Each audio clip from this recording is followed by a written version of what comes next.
নমস্কার বন্ধুরা, ময়ের হেসেলে আপনাদের সবাইকে স্বাগত। আজকের রেসিপি রাবড়ি। তো রাবড়ি বানানোর জন্য আমি প্রথমে 1 লিটার দুধ নিয়ে নেব। ফুল ক্রিম মিল্ক নিয়েছি এখানে। প্রথমে কড়াইয়ে একটু ঘি মেখে নেব।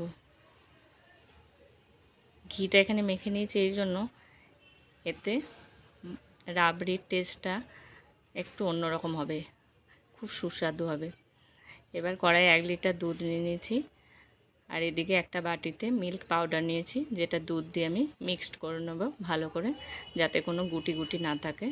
এবার দুধ ফুটতে শুরু করে দিয়েছে। এবার যে মিল্ক পাউডারটা আমি দুধ দিয়ে গুলে নিয়েছি সেটা দিয়ে দেব। এবার দুধটাকে ফুটতে দেব মিডিয়াম টু লো ফ্লেমে।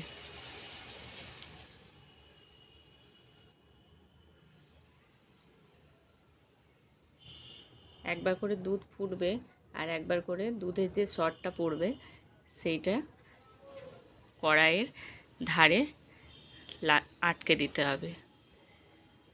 একটু করে দুধ ফুটতে দিতে হবে আর কড়াইয়ের ধারে সরটাকে আটকে দিতে হবে। এরকমভাবে বারবার করতে হবে। এটা খুব ধৈর্য ধরে করতে হবে, অল্প আঁচে, তবে টেস্টটা ঠিক মতো আসবে।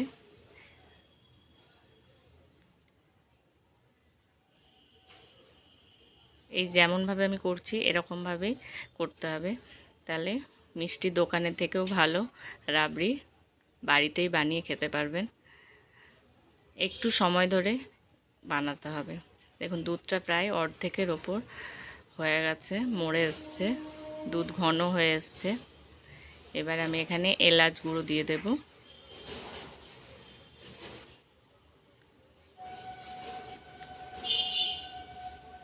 চিনি দেব।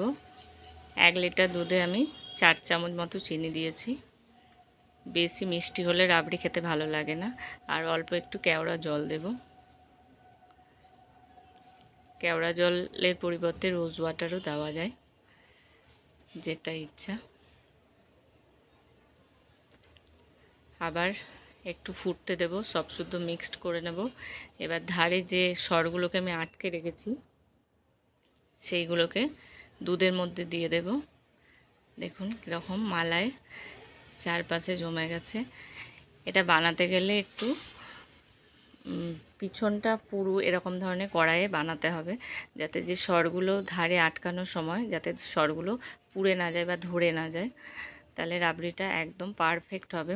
আর এরকমভাবে প্রসেস ফলো করলে রাবড়ি মিষ্টির দোকানকেও হার মানাবে। খেয়ে দেখবেন এত সুস্বাদু হয় রাবড়ি। পুরোটা মিক্স করে নিয়েছি ভালো করে, আবার একটু ফুটতে দেব। এবার গ্যাস বন্ধ করে এটাকে ঠান্ডা করতে দেব।